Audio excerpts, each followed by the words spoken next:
Granblue's very anticipated summer stream happened just yesterday, and while it did deliver a lot of news, like expected, most of the news was very poorly received, to say the least.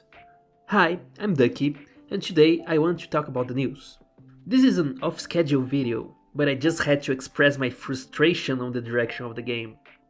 I'm not even running the intro, nor am I going to heavily edit this, let's just roll with words. I'd like to start by mentioning the good changes. Not everything is doom and gloom, despite my best efforts to clickbait you into thinking that. New Z skin is great. New MC skin looks fine, I guess. Opening Nightmare 100 on the first day of battles is a massive quality of life update, because Nightmare 95 is literally the worst. They made Hecate even hotter. Free draws are back, and every UI update is welcome. That's about it for the good. Now for the bad. Let's start with Guild Wars. They keep raising the health of Extreme Plus. It used to be something like 16 million, do you remember that? And I get that power creep exists, but they increased it by 10 million! This is the biggest increase ever. X Plus has over 30 million health now. Zero button setups are pretty much dead, as if farming meat wasn't bad before. And Nightmare 250? Just how many buffs can you make a boss getting a trigger? As if current bosses aren't already annoying to deal with. There is no way this new Nightmare 250 boss won't be ridiculous and unreasonable. And you can imagine how this will affect honor inflation? It was already bad.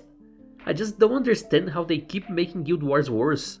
It's already the worst event by a large margin. There must be a critical point, right? A point where the tables start to flip and people start to complain. How we did not reach this point yet is totally beyond me. Then there's the whole Eternals thing. Just the other week I was talking about how the Transcendence was a letdown, and now they come with a slam dunk to drive that point home. Making them and the Evokers available for gacha outs is fine. I don't particularly like the idea, but it's nothing out of line. I have seen the argument that leaving them behind free jail is limiting for their storytelling, but that's kinda bullshit, isn't it? There is nothing stopping side games from putting any Eternal into any event or Fate episode whenever they want. If anything, limiting them to gacha units just makes the storytelling elements worse, because they are now paywalled. And then they announce another way of powering up the Eternals. What is this, the 6th upgrade or something? I have lost count. And it's an event type thing, so it will definitely have some story attached to it.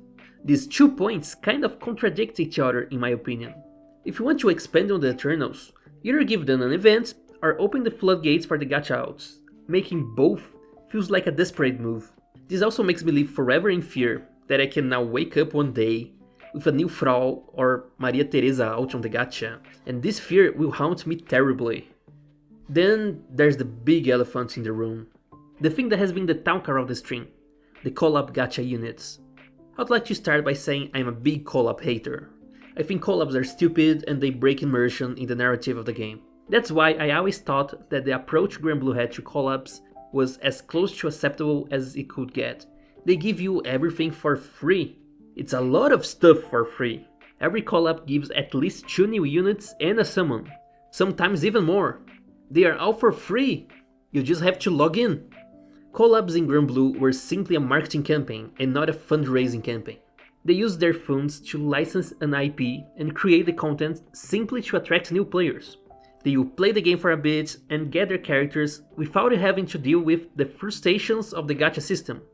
This just feels like an extremely short-sighted idea for me.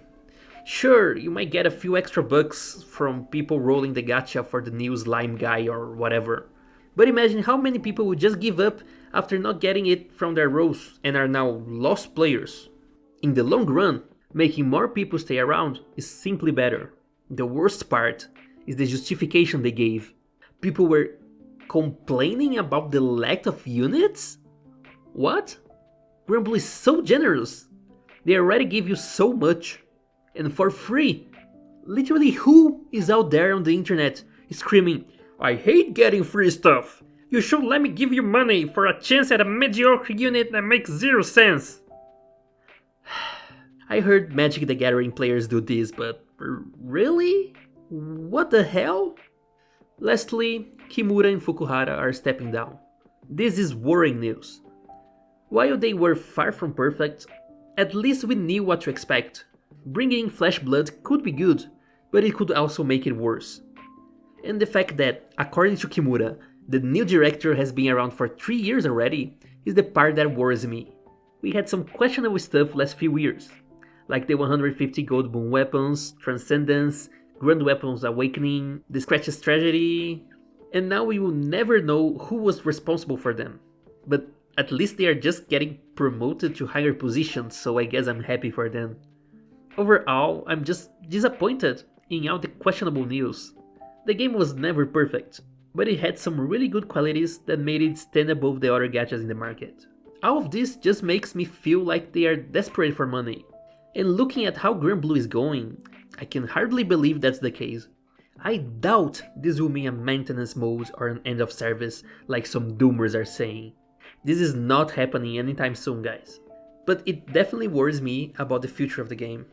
It's frustrating, and this video is a way of expressing this frustration. Anyway, that's it for this video. The regular Tuesday video should still happen, so look forward to that, I guess.